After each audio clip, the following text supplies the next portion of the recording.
Rich people cringe and say, don't tell them that, Rob. Yes. Don't tell people what you know. Right. Keep them poor. My father was the head of education, PhD, all that stuff. I go home and ask him, said, why don't we learn about money in school? And he looked at me and says, because the government doesn't let us teach that subject. The government tells us what we can teach and what we can't teach. And I thought that was strange. And I said, but aren't we going to school to learn about money? He says, no, your job is to get a job. I said, but you get a job to earn money. He goes, no, you're supposed to just get a job. I went, no. Isn't the purpose of a job to earn money? He goes, you're correct. I said, so why don't I just learn about money? I can skip the job part. And he got flustered and he said, if you want to learn about money, why don't you ask your best friend's father about money? And I said, why? That's Mike. I asked him. He says, because Mike's father is an entrepreneur. And I said, what are you? He says, I'm an employee. I'm a government employee. And I went, oh, what's the difference? He says, the difference is an entrepreneur must know about money, or they're no longer entrepreneurs. And he says an employee doesn't have to know anything about money, because the government will take care of them, the company will take care of them. So I'm all confused. But I took my dad's advice and I trundled over to Mike's father's office and knocked on his door and I said, hey, I'm here, 9 years old, teach me about money. He says, beat it, kid. But that's where the story of Rich Dad, Poor Dad started. And finally, through persistence, my rich dad started teaching me about money on one condition. And that condition was he would never pay me. He says, the moment I pay you, you think like an employee. He says, that's the trap. Entrepreneurs work for free. And now I'm 9 years old, my head's going cracking in half. He says, you never want a paycheck. You understand that, kid? I said, okay, I got it. And he says, well, how do I make money? He says, that's what entrepreneurs figure out. How do I learn about money? He would just break out a Monopoly game board. I would work for free. I'd pick up cigarette butts, and he had hotels and restaurants, and I would clean and do menial tasks. And as I got older, I started getting into office work and marketing and accounting, and I was an apprentice basically, but I always worked for free. And he would teach me about money, but the way he taught me about money was playing Monopoly. And finally one day I got upset. I said, well, when are you going to teach me about money? He says, what do you think we're doing? We're playing Monopoly. He goes, no. What do you think we're doing? We're playing Monopoly. He says, what do you think we're doing? I don't know. I'm teaching you about money. And then that's when, you have one green house. He says, there's many formulas for great success in money. There's thousands of them. But one of the best ones is found on the game of Monopoly. It still is today. 4 green houses, 1 red hotel. I said, what? He says, one of the greatest ways to acquire great wealth is playing Monopoly in real life. 4 green houses, 1 red hotel. Is that all there is? He goes, that's it. And he says, what do you think I'm doing? And I went, I don't know. Then he took me out and he showed me his green houses. And 10 years later, when I was 19, I was now in school in New York, and I come back to Hawaii, and Rich Dad had bought the biggest piece of land smack dab in the middle of Waikiki Beach. And when you go to Waikiki Beach today, you'll see the Hyatt Regency Hotel. That was his hotel. Just like the game of Monopoly. Just like the game of Monopoly. Acquired assets and they became bigger assets. He just kept what's called an assemblage, because that property wasn't that big at the time, so he had to buy out all the small guys. Because Waikiki was a little dirtwater little town. So he'd buy out this shop owner, buy that shop owner. And it took him a while, but he finally assembled this large piece of property. And then he and Hyatt put up this giant hotel. And it just sold for $800 million. So that's how I learned about money.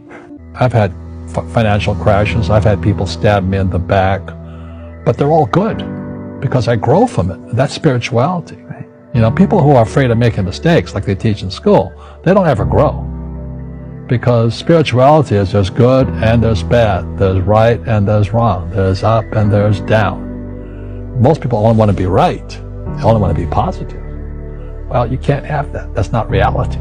Well, I wasn't poor by most people's standards, but I came from a family with a poor attitude, if you know what I mean. Because rich, poor, middle class, poverty starts with a fundamental attitude. Poverty is passed on. It's taught in your families. And middle class is taught in families. And so the people right now who are sitting at home, who are struggling financially or worried about money or unhappy, they may be making a lot of money, but unhappy with what they're doing, it was probably taught to you. You know, your superego was taught, get a job, work hard, or you'll never be rich, or the rich are evil, or whatever. The school system will never teach you about money.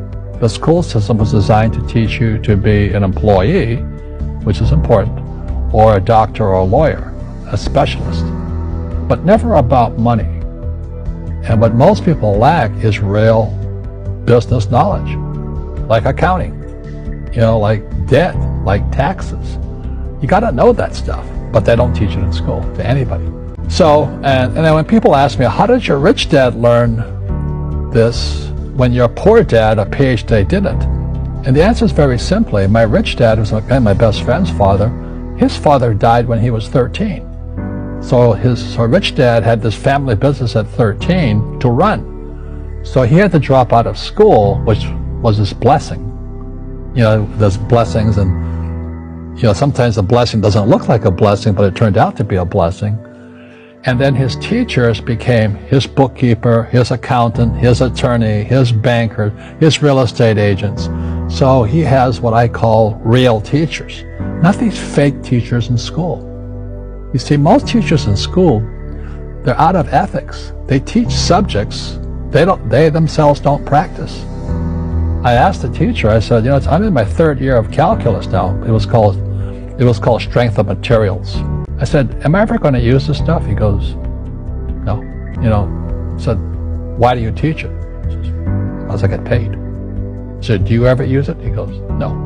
And that's why, you know, you have to, in life, one of the things I suggest to people, you got to find a real teacher versus a fake teacher.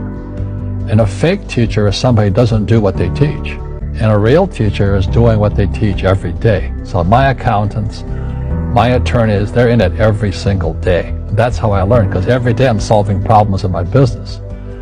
So I have accountants and attorneys and bankers and all these people on speed dial because I'm solving problems with my team.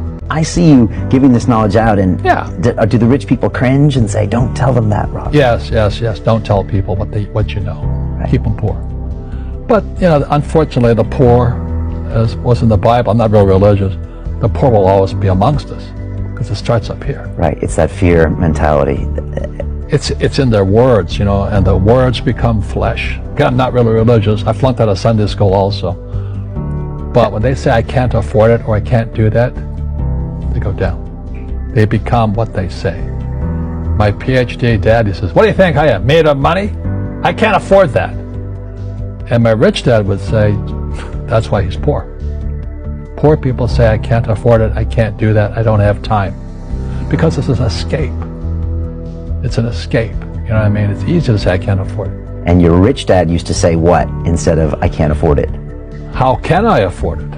How can I do that? You know, what would it take? Or why should I do that? He says that a question opens the mind, a statement closes the mind. See, when you say, I can't afford it, your mind shuts down, and you become what you say. Rugby is a team sport, but so is soccer. The rules are different. And other people are golfers. They play by themselves. And so everybody's different. So my game financially is business, number one. Second is real estate. So what I say to young people is, you find your game.